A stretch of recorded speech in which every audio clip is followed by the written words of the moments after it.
everyone.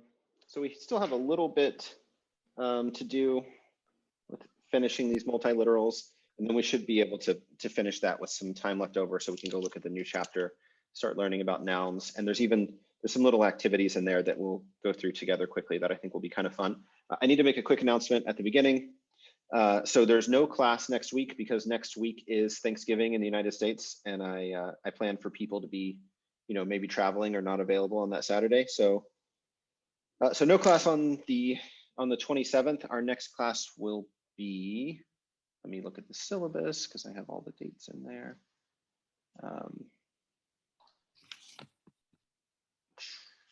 Where's my little calendar? Our next class will be on December 4th. And if you look at the syllabus,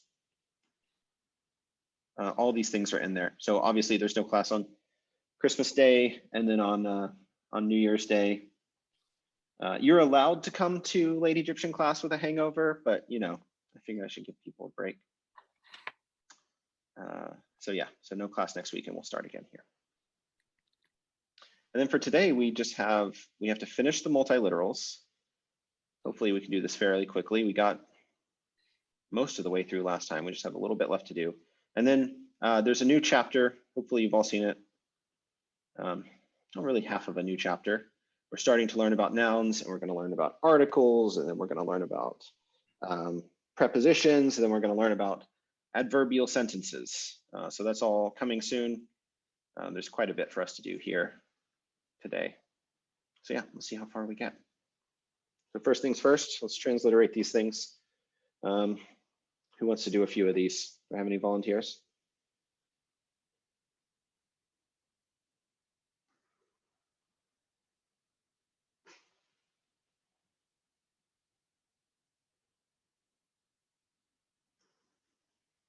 Pick on someone.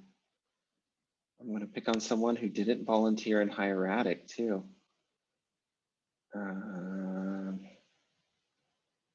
Let's see, who was in hieratic but didn't volunteer? I feel like Ralph. Oh, I see a few people. One of them's got her face right up to the camera, but not volunteering. Ralph, what do you think? Try. Well, do or do not. I don't know some of these. So presumably that's SPRW? Yeah. You say presumably. Why have you said presumably? Because I am cheating, because I don't remember what the multiliteral actually is, but looking at the Coptic and remembering the word. Okay. I cheated by looking at the Coptic. If that makes you a cheater, then every Egyptologist in history is a cheater, because that's how we know. That's how we know this stuff, is by using Coptic. That's the opposite of cheating. That's actually doing it the hard way, which is how I designed this course. I designed this course to encourage you to do it the hard way, because there's kind of this the other side of that coin is that by doing it the hard way, you know this stuff really well. So yeah, spear. Shore, or coast. Interestingly, when we talk about like the coastal muscle, COSTAL, and like coast, like the shore of an ocean, that you have that exact same thing in Egyptian. So this can mean rib cage or shore of the ocean. Weirdly enough, that same association exists between coast and rib as an Egyptian. So this is actually a rib. You can think of it, if you've ever had like barbecue ribs, kind of looks like that. Like there's a little like meat part and then the rib bone sticking out. So yeah, and it's the multiliteral SPR. So it spells spear. Do y'all remember in Coptic class not that long ago, we had beit spear, which literally means like rib bone, but oh, it means rib bone, but literally it means the stave of the rib cage. So it's like referring to one of these like stiff wooden pieces that comes from a palm tree, and then the one belonging to the rib cage. And it's called stave. I don't know, that bait in Coptic. That thing has the shape of a rib. So yeah, we've seen this before. We might have. Anyway, okay, yeah, Seperu. And you can see that the derivation is easy, right? Spear. Seperu. That's practically the same. Yeah. Yeah,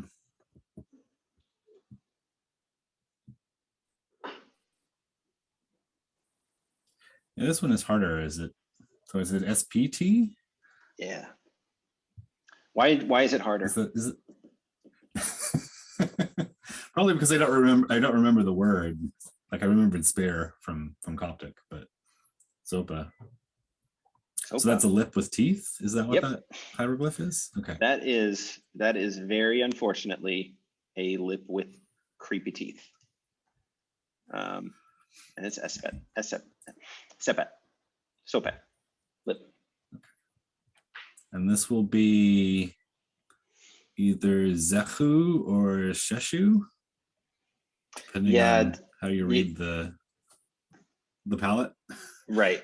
So people read the sign in different ways. I'm going to go with this. This has kind of become the consensus at this point. So you will see this read as sesh, but then we have, verbs like this as high that can't come from sesh. You can't go from the shin in earlier Egyptian to a hori in Coptic. So it really the only thing that can do that is fourth H. And then it's as high in Bohairic with the fricative, the velar fricative, the letter high. I don't know. You know what I'm talking about. This letter, right? It's written this way in Bohairic. So that tells us that it really has to be fourth H. Okay. Yeah. Good. And Sejami. Yeah. So S. Thanks. I think it's second D, MJ, MY. Yeah. Yeah, that one would be, if you didn't have the multiliteral value for this Sejam, it'd be really hard to like reverse engineer that second D, but yeah, that's what it is. Second D goes to T, but so do a lot of other things, I guess. Right. Yeah. And this is, well, it's GR. I don't remember if there's something else. GRG, right? Gereg. My students have occasionally referred to this as the In-N-Out burger sign, which I think is I can see that. It's as good a name as any, because I don't know what that thing is. So you need a G coming and a G going. Yeah. There you go. That actually helps you remember in that way. Yeah, it's one of my favorite moments of teaching this class is when we were doing multiliterals, and I asked them what this thing is, which literally nobody knows what it actually is. And they came up with like tons of answers. And my personal favorite was the In-N-Out burger sign. And then we got to the penis sign. And I was like, does anybody know what this thing is? And it was like dead silence. No guesses, no ideas, no suggestions. And I was like, you guys made up a meaning of the last sign we just saw. Surely you can guess what this thing is. And they're all like, nobody wants to say. And then finally one brave student is like, it looks like a dick. And it's like, it does, because it is. Yep. Yeah. So good. Makes me so happy. Okay. Random question, because that's what I'm doing today, apparently. That's what you're here for, Peter? Has anybody, and I guess you could say this about any language, how did certain signs become meaningful? So for instance, in Sejami, why the ox ear, why the owl, why the double reeds? But I guess it could be the same thing with our language, right? It's like, why on earth did our A come from the ox head? Or anyway, I just wonder if we'll probably never know, but I think we do know, actually. I think we know pretty solidly, like the reason our A comes from, I mean, if you look at the letter A, I don't know if everybody knows this or not, but if you look at the letter A, it's just an upside down ox head, right? Like if you flip it upside down, you've got basically just a bull's face with the horns sticking out. And that's exactly what it is. That's because the early Canaanite word Alep or Alpu or whatever meant ox, and they used you've got a Phoenician layout there. You should just type it so we can see. Oh yeah, I do. Do I know how to type in Phoenician anymore? I made this keyboard. What? That's very bad Phoenician. That's cute. I don't think it's working anymore. It's gone terribly that looks wrong. more Tibetan. That looks really cool though. It looks Or great. maybe I love it. Sanskrit. Sanskrit? Is that what that is? That's the I wonder if Devanagari, that's so that's for Sanskrit. What in the Yeah, world yeah. happened to my excellent keyboard that once worked perfectly? Why don't we just do Hebrew? Haha, it's just in Google. Oh, look at Ooh. that. I just did it using your keyboard. I loaded in the chat. Okay. Yeah. So that's a bull's face. That's clearly a bull's face. I mean, you can even like, let's do this. I don't know why it puts that aleph in there. Like it's got some kind of, it's got issues. Let's be honest. But anyway. Oh my gosh. Oh, it's meant to be right to left too. So that causes all kinds of troubles. Okay. Let's see if we can get this by itself. There we go.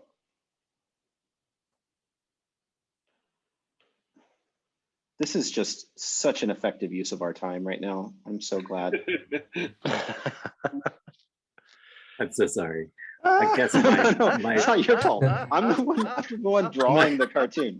This is all my doing. just general question is the philosophy of how language acquires meaning. I guess that's what I'm wondering about, and how different cultures come up with that. I'm sure we could say the same thing with like Chinese or Japanese or anything. So yeah, it's too big. So never mind. That question is too big. How language acquires meaning is a really big question, and it gets super philosophical. How graphemes acquire meaning is actually a lot more obvious. So in the case of like the Phoenician letters, they just use the first sound of each of those words. So aleph, bet, gimel. I can't even remember what gimel means. Does it mean camel? No, it means something else.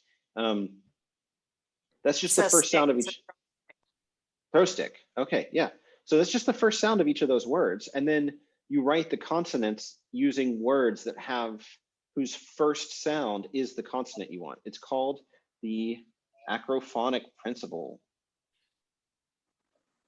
Yeah, acrophonic. So you can read more about that. The Egyptologist Orly Goldwasser has written quite a bit about this and how the Proto-Canaanite script acquired its meaning from Egyptian hieroglyphs. And basically what happened is there were illiterate Canaanite workers working in Egypt. They saw hieroglyphs. They understood that they represented the sounds of speech using pictures. They didn't actually know, they might not have known Egyptian at all as a language, and they definitely didn't know how the hieroglyphic system worked. So what they did is they just took, however many, 27 odd hieroglyphs, said what that thing was a picture of, and then used the first letter of that thing to write their own language. And that's where Orly Goldwasser. So that's where our alphabet comes from. It basically comes from people looking at hieroglyphs, but not knowing them and just adapting them to a completely new script.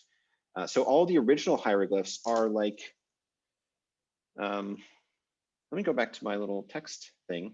So this is originally, I think it's E1. No, F1. Yeah, F1. So that's this. It's this hieroglyph. Cool. Yeah. Cool. It literally is one from the other. I think bet comes from this hieroglyph, and it's just it comes from per, actually. Oh, it does. Awesome. Yep. Oh, wow. Yeah, there you go. Cool. Yeah, let's see what it looks like in Phoenician, if I can. Okay. And I definitely won't bring up the historical jockeying for which language was first, right? Sumerian or Egyptian. So I'll just leave that there and stop.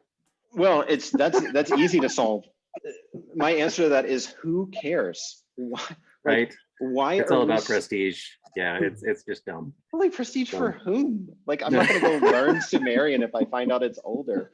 It's such a funny thing, this obsession with the oldest. I don't even like. Yeah. I'm teaching a class. Part of my radical agenda with this class is that I'm teaching Coptic and late Egyptian because I just don't give a shit about oldest. I care about language we can learn and speak. Like what an arbitrary thing to care about. Yeah.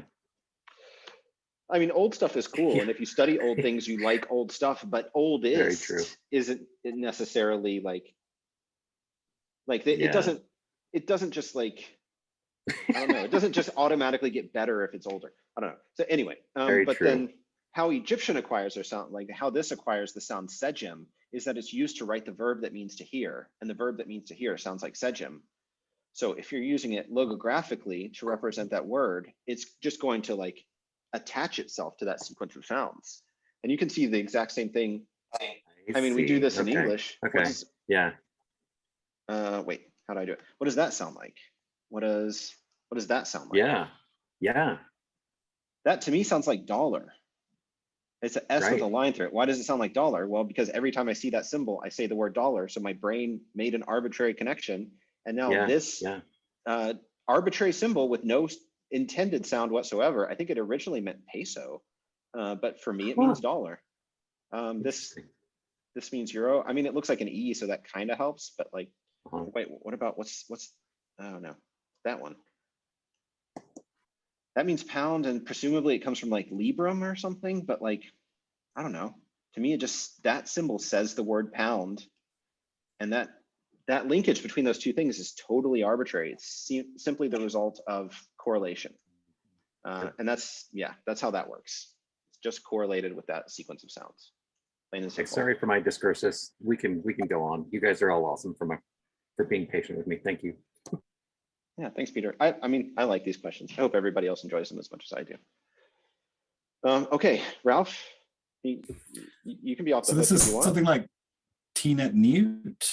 So Yeah. T yod NT N yod WT.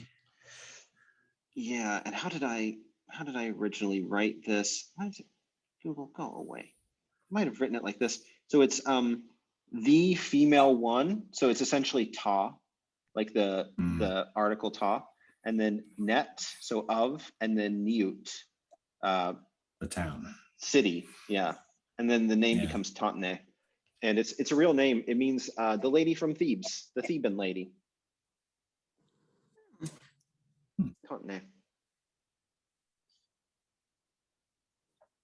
Okay. Do you want to do one more, Ralph, or do you want me to pick on somebody else now? I can do another one. Okay. So this is Ta'u, something like that. Close. How should I write it? Oh, Cha'u. So second T, Aleph, W. Yeah. I can tell you're looking it up because you changed it. Yeah, I looked that one up. Yeah. So this is Cha'u, and then the Coptic word is Teu. It means wind, or it can even just mean air. More generally, I should probably write that. Yeah. And I'm going to ask you to do one more because we're almost done with this. Might as well just finish it up. Okay. So this is Ja'ut. So D or second D, Aleph WT. Yeah, I'm actually just going to say Da'ut. Originally, so in Middle Egyptian, you would write this Duat, but in Late Egyptian, they start writing it differently. It seems that the glottal stop sound probably moved inside. That's my guess anyway. So yeah, Doe or Towi, or even in Saitic, often you see Doe, but it's not clear where that H comes from. So yeah, I'll just write it this way. Morning or the following day, morrow, I guess. Yeah, things in the chat. I'm gonna check. Oh, this is awesome. I'm gonna say this just in case people watching this video later can't see it. There's a fantastic recent Nova 2-part documentary about all of this, A to Z, the first alphabet. This sounds really cool. It is really great. It's very graphic. It's very impressive, and it has all the gold water in it. Oh, nice. Other eminent scholars. So I can really recommend it. Yeah, I'm definitely gonna watch this. Sounds cool. Super interesting stuff, like the origin of the alphabet. It ultimately comes from Egyptian hieroglyphs, which is also, you know, once you see it, it's like, well, that makes sense. But you know, you wouldn't guess that from the beginning. It seems so different. But then once you see the transformation from hieroglyphs to our modern alphabet, it's like, oh yeah, it clearly does.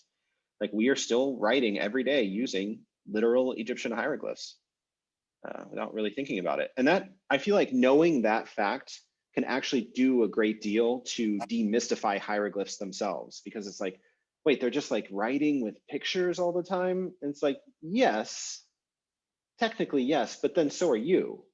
So it's like, are you really thinking about that when you're just typing out a text message? Of course not. They're letters. They represent sounds by combining in ways that represent words. Yeah, it's not that different. Okay, so we have completed multiliterals. That was the last one. This multiliteral is, sorry, I should have said this. This is normally given as dua. That's why I said that thing about, we write this duat, but then here it has to be daut because they put the things in the other order. Yeah, so that star can be dua or seba, depending on the word that it's in. So yeah, you got it right. Thank you, Ralph, for being a good sport about all that. And that's all our chapters where we're just kind of pounding our way through the script. So I've given you just enough of the most common signs in the script that you can actually start reading real things and comprehending examples and stuff without having to look up the signs all the time. I did that very intentionally. We're not even totally done with that.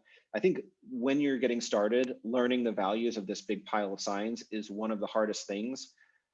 But if you don't just go ahead and do it, once you start adding other things like grammar and the gender of nouns and all that stuff, you can very easily you kind of drown in all of the novelty that you're experiencing. So I wanted to spend a lot of time like really nailing down the parts of the script that we need so that now we can look at examples. And when you see these examples, you should be able to just read them. If you can't just read them, it's not necessarily a bad thing, but at least you've seen them before and you won't have to spend all your time looking up signs. So this is our first real like grammar chapter. Nouns and articles. All we're looking at today are nouns. And there are really two aspects of nouns that you need to know. So gender, exactly what you think it is. Egyptian only has two genders, masculine and feminine.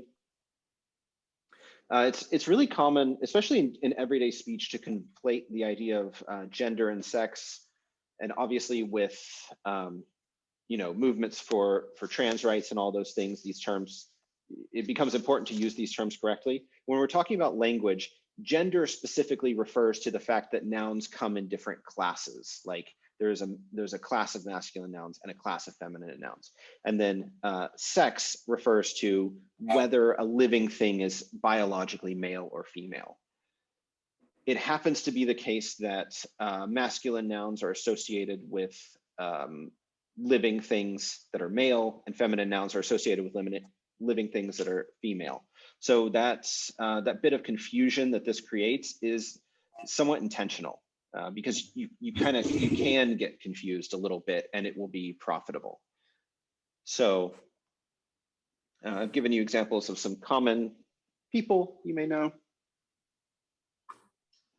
And the terms are gendered in English as well. So it makes perfect sense that these would have the exact same gender in Egyptian. And in fact, they do. Egyptian is really nice in this way. You really don't have nouns whose grammatical gender doesn't match their biological sex. We could think of other examples, languages where grammatical gender doesn't always match biological sex. That's really frustrating. If you know such a language, Aurelio, then I don't know. Is it annoying when you're a native speaker of a language Not at all. It's just something that you take for granted. But yeah, Okay. it's annoying as soon as you get to other ones like Latin but the same thing happens. Yep. I know what you mean. You're thinking about das Mädchen being the girl Right, being it's neuter. And what else?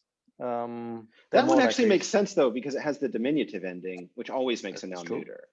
So it's like, that one doesn't seem as weird. There are others that definitely seem weird to me. I can't think of any. Whatever. Egyptian's not like that.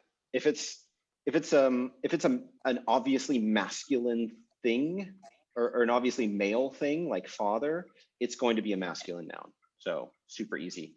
Since you're here, Aurelio, do you want to transcribe some of these real quick? I'm thinking we just Sure, kind of gladly. like fly through them to review. Sure. Let's start with the father. Coptic Yod, Old Egyptian JT or IT, whichever way we, yep, there you go. The F is silent and always has been.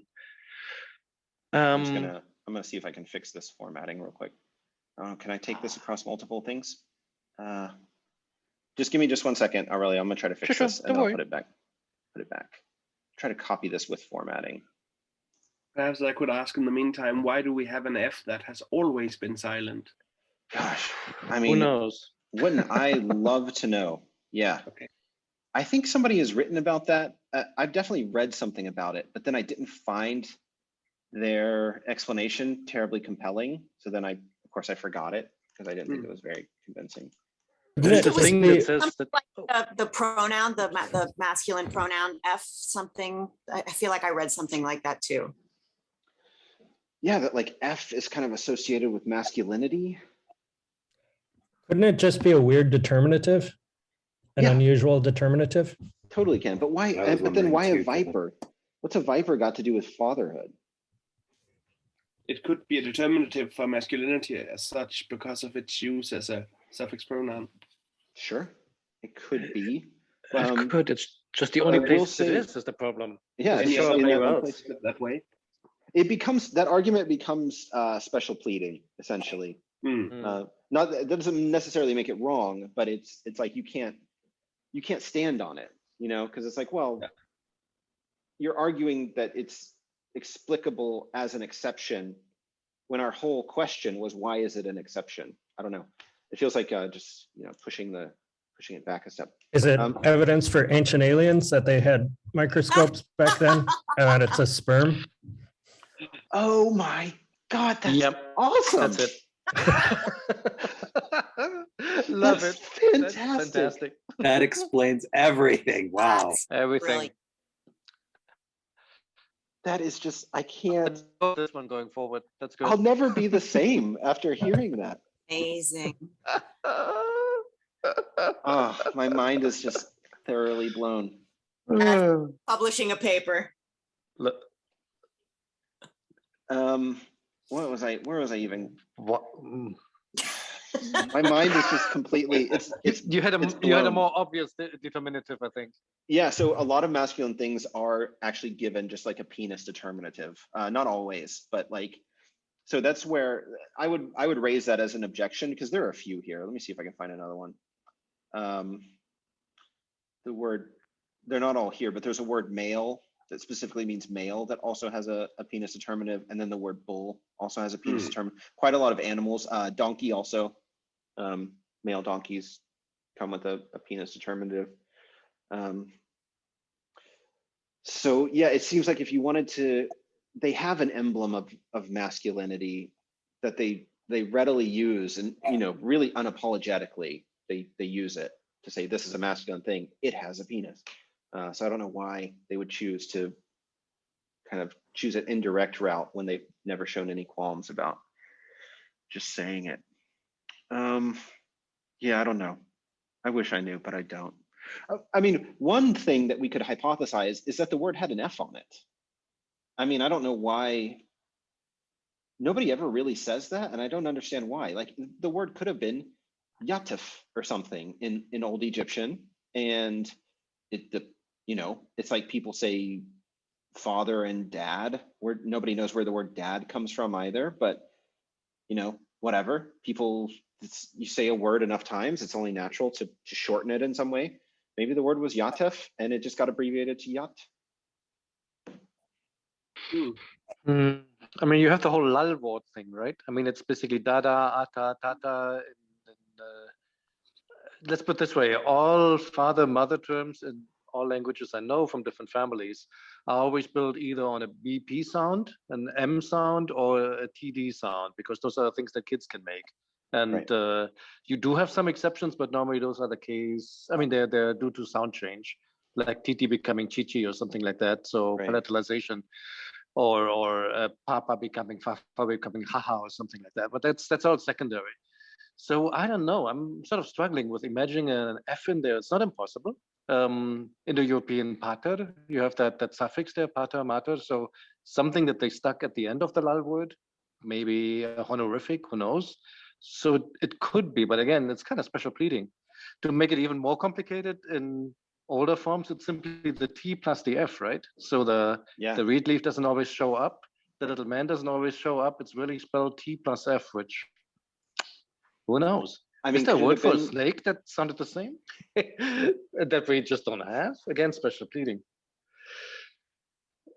It's hard. I don't think it's special pleading to say that it might just literally be pronounced the way it was written, though.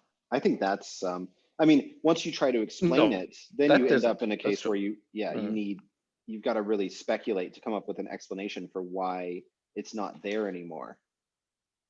But the T symbolizes feminine or represents often as a pronoun. So, but you have a T in the word. So if you didn't have the F and you didn't have the little man at the end, one might think, well, this is a feminine word.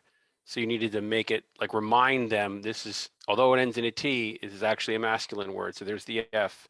And just to drive the point home, I'm talking about a human masculine thing, not an animal masculine thing. So I stick the human at the end. Whereas It's not in impossible. the mot, you have the T in the middle of the word, Right. but you do pronounce the T, or maybe we pronounce the T. I don't know. For me, though, the F is just not like it. It is a phonogram. It represents that spoken sound. So if the spoken sound isn't there, woman equals man plus serpent. Nice. It's like this is sort of like biblical association there. Okay, anyway, nobody knows why this is in there. I would even, like, if I were doing Old Egyptian and it said it had tef, I would be so tempted to just write this. Like, it just says tef, just write tef. But this is how we do it, and we'll say the F is silent. And yeah, in answer to, I believe, Rasmus's question from who knows how long ago since I've been rambling, I don't know. So yeah. All right, what else we got? Okay, Ma'al, mother, and that would be MW and T. Yeah, and then now we have a question. Do we do Alan's previous suggestion of mute to capture the glottal stop in here? Or do we do the more general moot? I don't care. Honestly, you can do whichever one you want. I'll probably do mute because there's a glottal stop in here.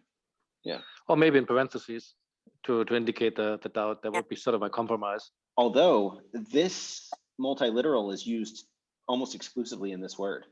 So you just have to say that this represents mute. Yeah, we don't actually know its value. We're inferring its value from this word. So yeah. Let's do the brother then. Is son in Coptic. Must have been an older son, SN, that's right. Sanet or Sone, so SNT for the sister. What do we do about high? So regular H, Aleph, and double J, or double I, yep, for the husband. And Himit, or something like this. H with the dot underneath, M and T. That's what I would do. Do two more? Okay. Yeah. Remich or Rome, so R, M that's never written or practically never written. I think there's like one case or something. And the ch, the T under, yep, that one. Which is next? Schime or Eschime. So S, I think I wouldn't make it a Z anymore at this point. With a T as the first part. I guess dash, a surprised H, MT. Yeah. It's a compound word, the woman, basically. So there's two things going on there. It's kind of like the English. We've talked about this before, I think, in my classes, where like woman comes from like with men, and weef originally meant just woman, but then it becomes the word wife. Then you say like with men to mean woman, and kind of a similar thing happened here. So there's the word Z, just this by itself, or written like this, that means man, and then zet, that means woman. But then because that final T is unpronounced, these words eventually are pronounced identically. So to distinguish them, they add literally the word wife, but it can also mean generally female. So this is a female man in spoken Egyptian.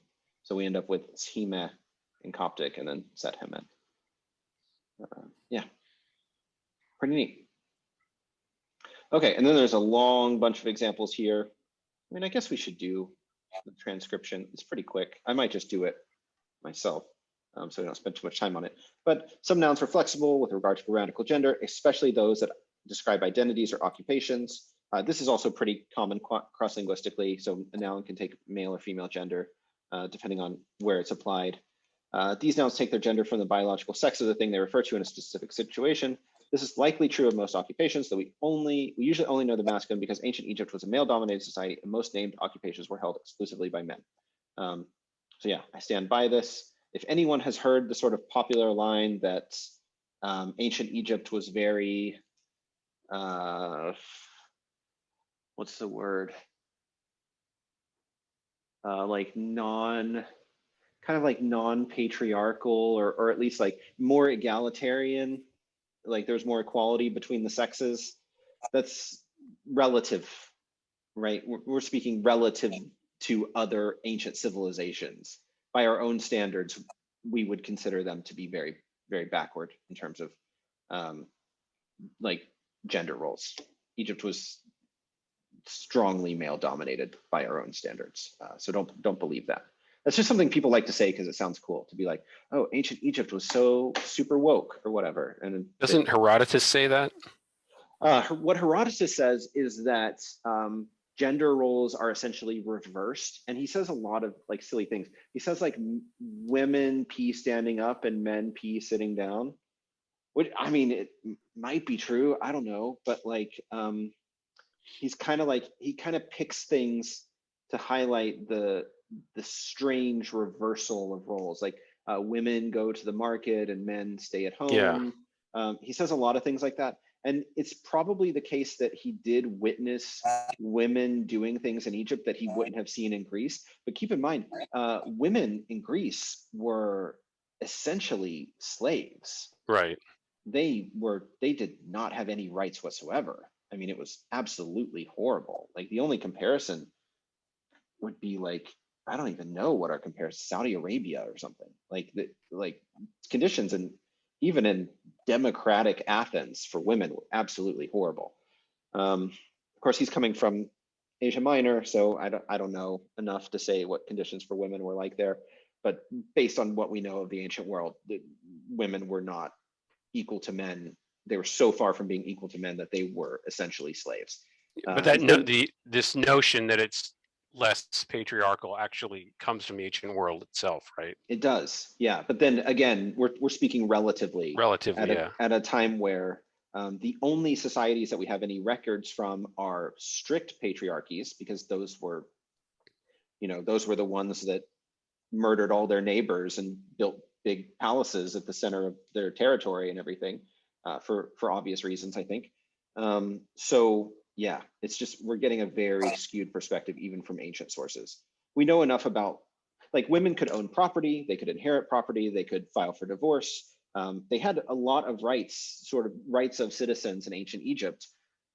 But that's still strictly true in many places in the world today that we would call extremely male-dominated societies. So yeah, it's kind of, it's not easy to put in any sort of simple box. We can't say that they were oppressive towards women, especially because they were quite egalitarian relative to their neighbors. But at the same time, it would be really foolish to view ancient Egypt as a sort of, utopia of equality in the like progressive modern sense, because that's just not true. And it's so far from being true that it's kind of silly to even suggest that. You will see Tumblr posts or whatever that say that, and it's just wishful thinking. So yeah. Anyway, okay. So we have all these occupations. Does anyone want to transcribe these real quickly, or do y'all just want me to do it? Yes, we do have thief as occupation. I think I said identities too. Like you can, yeah, still an occupation. Aaron, I see your face. Hey. So I'm gonna call on you. Do you want to transcribe these? Absolutely. This first one, Yod, W, P, T, Y. Yopti. Yopti. Apote in Coptic. Right. what's happened is we've had metathesis of these two consonants. So it goes from Yeah. what you just said to this basically, and then it's the same word. Yeah, I'll fix this font later. I'm not going to spend time doing it now. And the next one's a trick. It's NSW Yeah, with a T in parentheses sometimes. I don't know. I don't usually put it. I don't know. yeah. People go both ways. I think I normally put it just because it's written, and I try to be as faithful as I can to the writing. But it's totally up to you. Yeah. And then another tricky one. Another tricky one. Dotted H, M, T, and then dash. NSW, T, or leave it off this time. NSW. Okay. Yeah. Oh yeah, it's not written. Yeah. And then the N Right, because isn't written. it goes with the. Yeah. Oh. Okay. Yeah. And that's a case of honorific transposition. That's right. Nice. Yeah. So king's wife. Wife. And interestingly, we have no word for queen from from pharaonic Egypt. We do have a Coptic word for queen, but in hieroglyphs, there's no word for queen. And even like Hatshepsut, who's often referred to as a queen, she identified herself as a king specifically using this word. And so, Okay. Yod, second T, Aleph, Yod. yeah. Chai. Yeah. A taker, literally, but thief. Yeah. Next one, I put WR. Yeah, that's good. That's fine. Where? I don't know how I expected you to get this. But yeah, where? Chief. Inside information. This I wasn't sure if this is an H or a dotted HN. The jar.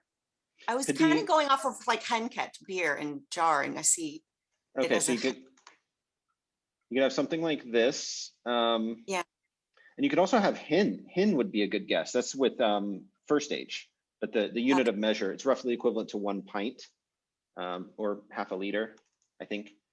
I think it's like 450 milliliters literally or something like that. But in this case, it's actually, the word is wed poo, and it's wed up. So yeah, this one is, this one's weird, but it can be wet up. And this is a case where that's what it is in the text we're going to be reading, but you're better off guessing henket or hin or yirchech maybe. Could be used in the word for milk. So yeah. Okay. And next one, Baki, B Aleph Ki. Yep. And then the feminine, B Aleph KT. Good. Yep. Overseer, MR. Yeah, I'm going to write it with a dash. It's literally he who is in the mouth. So like a kind of like spokesman, but then it comes to be kind of a generic word that just means like boss or foreman or something like that. Overseer is fine. And in all the words it survives in, like in the word like Lishonis, which means, or Lisonis or Lishoni, which means like general. It just survives it. We just get an L. Le. Okay. Lord, Neb, NB. Nice. Lady, Nebbet, NBT. Yep. God, N, second TR, not sure. Good. Goddess, Nacheret, N, second TRT. Okay. Singer, I had dotted HST. Yeah, I really want to put a T in this too. There's not one written for some reason. Yeah. But it feels like we really, really need one. But I use this later to explain as an exception, so I'm going to leave it that way. And then this one we just Ralph just did it, so I'll just put it in. Yeah. Okay. And then we have this is kind of a minor aside. Flexibility of gender can apply to animals as well. So you'll often have the case where you have like masculine and feminine animal, especially animals that people interacted with, like cows, donkeys, cats and dogs, etc. will often be gendered. Most animals are not, just the ones that humans interact with and think of as having sort of gender identity. Yeah, so ich and ichet. Okay. However, most Egyptian nouns have innate grammatical gender. So the obligatory spiel about grammatical gender, which is largely arbitrary. Though grammatical gender may sometimes be correlated with a sort of loose abstract understanding of gender distinction, it is best to learn the gender of any noun by rote. So I say that to acknowledge that it is sometimes the case that I know Spanish does this really readily. Like you can, like the masculine form of the word will sort of be like a bigger version of the thing that the feminine is or whatever. And like, you know, in humans, men tend to be taller or whatever. So you get this kind of like loose connection of things that we associate with like masculinity and femininity being sort of applied to nouns. But it's not really useful to try to find it. In my experience anyway, it just doesn't help. So yeah, so you just kind of have to learn these by rote. We have quite a few examples. How many examples are there? Oh my gosh, quite a few. Oh, it's a lot. Okay, I think we'll try to go through these quickly like we did those others. I'll pick on someone else, Aaron. Does anybody want to transcribe these? Like lightning round? I can try a few. Yeah. Okay, Peter, I heard your voice first, so go for it. Okay, so Aleph. So I think this is Alchet. So what would that be? Third or fourth H? Yeah, happy H. Yep. With a T, and then the Coptic would be He. Thing. right. And then the next one would be double Yod, WM, and then potentially an Aleph. Nope. I'm Ayin, sorry. It looks like an ein, but when you have this M-ein combination, right. it's just That's the M. right. And this is Yeah, actually an okay. example of group writing. So Okay. it's sort of a weak example of group writing, but it's a loan word from Canaanite. The word yom in Hebrew means sea. Okay, cool. So this is the word for month. I think that's like an Aleph with a star next to it. So I want to say Aleph with the underscored, I'm sorry, with the second D and the T at the end. Oh, I'm sorry, and the D at the end rather than the T at the end. So this is a B. So Okay, yeah. And then this, I'm gonna follow Alan's lead and say that this really needs to be a yod. So when we have this initial vowel, a lot of Egyptologists in the past would still kind of associate this with an aleph, but really in all the cases we know where we have an initial aleph on a Coptic word, the hieroglyphic equivalent is yod. Okay. So okay. yeah, I'm just gonna kind of decide that. Okay, and then I'll do one more, and then we can swap to Mustafa. And then, so it'd be Yod, R, and P, Irp. And yeah. That's pretty similar to the Coptic Erep. Yeah, pretty close. Okay, thanks, Peter. Mustafa, do you want to do? Yeah. Want to do a lightning round too? Okay, what do you got? Iteru. Yeah. Okay. Anchi. So ein and glottal H. not glottal H. This is a glottal H. Glottal H is first H. This is a pharyngeal H. This is a velar fricative. The velar H. Fricative, yeah. Anchi.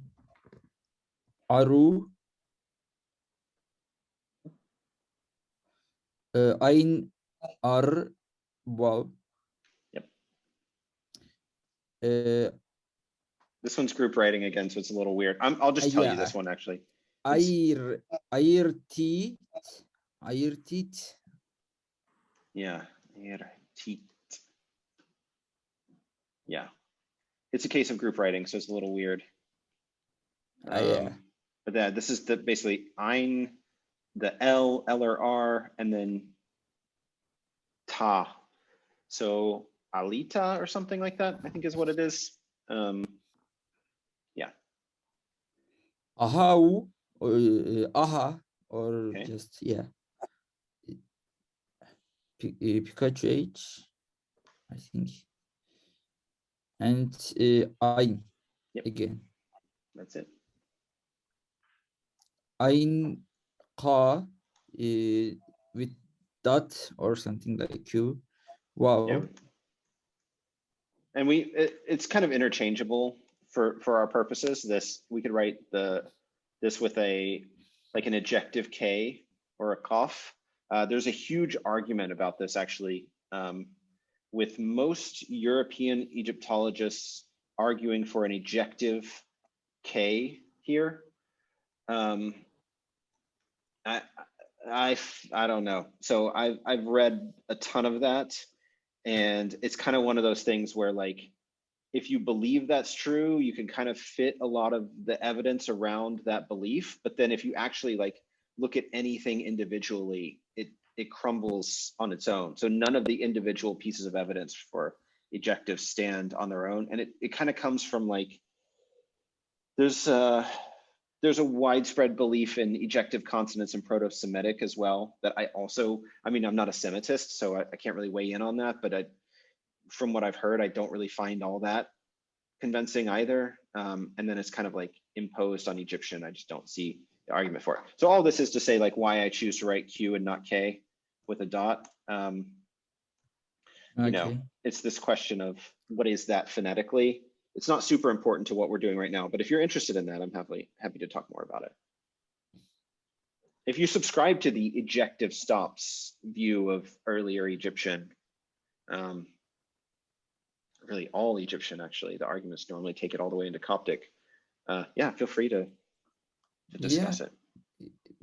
Is this also true writing version or true writing method? It is actually phonetically same.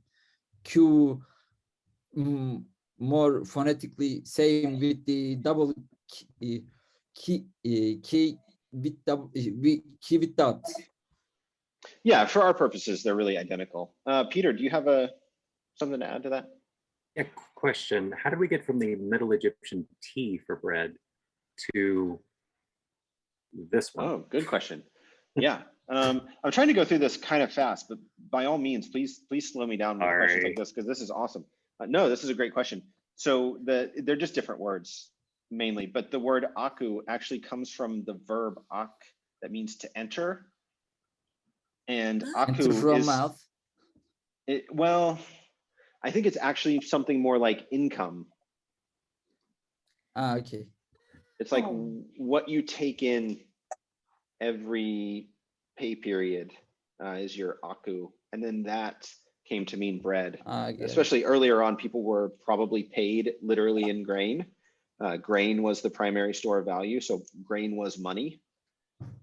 So it's not surprising that there would be that association, but even later, like at the period that we're looking at, silver is the primary store of value. That's the basic currency of Egypt at this time period. And they still have that association. And we have it in English too, especially with the, like if you've ever heard the rhyming slang, like bread and honey, you can say bread to mean money it's a reference to rhyming slang, I think, but it's also just, it caught on because it's so intuitive, right? Like to say bread for money. Or cheddar for money, or, you know, random things. It happens in lots of, and it's in French as well. Gagner sa croûte, to make your bread, to make your nice. Were there different types of bread? Yes, there certainly were different types of bread. There were different methods of cooking bread that resulted in different types. And there are different types of bread in the same way that we have different types of bread. Like you can have, like for breakfast, you might get a muffin, which is essentially bread that's been sweetened. I like to make something at home that I consider a possible like ancient Egyptian dessert based on things I've read. And it's basically just bread with honey baked into it. It's really good. I call it honey cake, but it's kind of just something I made up, like honey bread. All called bread. Yeah, pretty much, yeah. So the T one, the one that's just written with T, the classifier for that is often the sort of conical, like molded bread loaf. And the way that worked is that you would have like a ceramic jar essentially that you would put the dough in, and then you would bury that in an actual fire, like a campfire essentially, right? And so the bread would cook inside the jar as its oven. And then you start getting like essentially pita bread, which is cooked in an oven, right? Like a pizza oven type of situation. Yeah, and they had all sorts. Honey bread recipe on Discord. Okay, I have to try to remember. I have it written down somewhere. When we were in lockdown in New York, I made that Yeah, twice a week. there's tons of. I read about ancient Egyptian kitchen. A book about called Kitchen of Pharaoh. Yeah, or Pharaoh's something Kitchen. like that. Yeah, I have it. There is tons of the recipe in there. Yeah. I'll find the honey bread too. I think I found it somewhere and like modified it. It's really easy. You just need like a loaf pan and anyway. Okay, probably parchment paper, but I don't know. Yeah. All right. Let's do more of these, Mustafa. Yeah. We are wow, yod, and aleph. Okay. Ucha. Like this. Wow. Yeah. Ucha. Yeah, aleph, but I'm not sure about, maybe there is one more fricative H. Oh, sometimes it's written with an extra, with a third H. You mean the spelling of it, where you see this? Yeah, like as I remember, there was in the Chester Beach story. Yeah, that's pretty frequent in late Egyptian that you'll see that. I think what's happening is that this was originally it was like a triliteral verb, and it kind of just lost the third radical.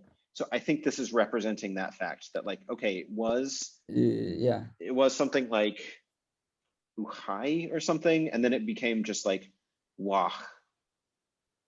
So the word changed, and I think so.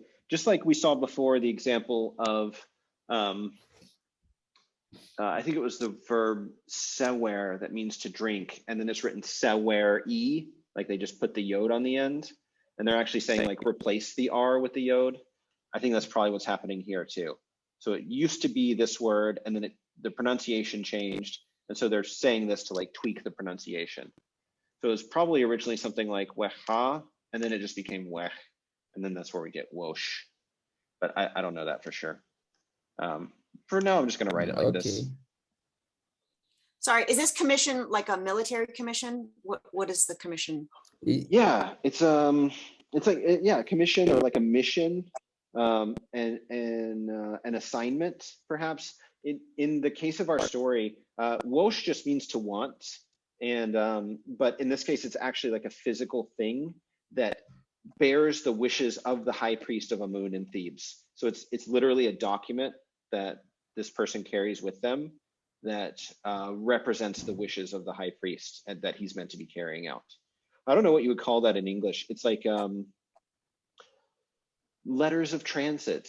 If we're doing like a, is that what it's called in Casablanca? They need their letters of transit or whatever. I think so. Yeah. So yeah, it's something like that. It's a document that gives him permission to travel on the priest's behalf. So yeah. Oh, like the word will, except not having to do with death. Yeah, like the word will. We say a will, and we mean like a piece of paper that expresses the dead person's wishes. But yeah, it's clearly it's just like their will, what they want. Yeah, that's awesome. I didn't even think of that. I don't know how I can put that in here. I'm gonna put it in a note because that's really good. When this actually gets like turned into a real book, I want to say something about that.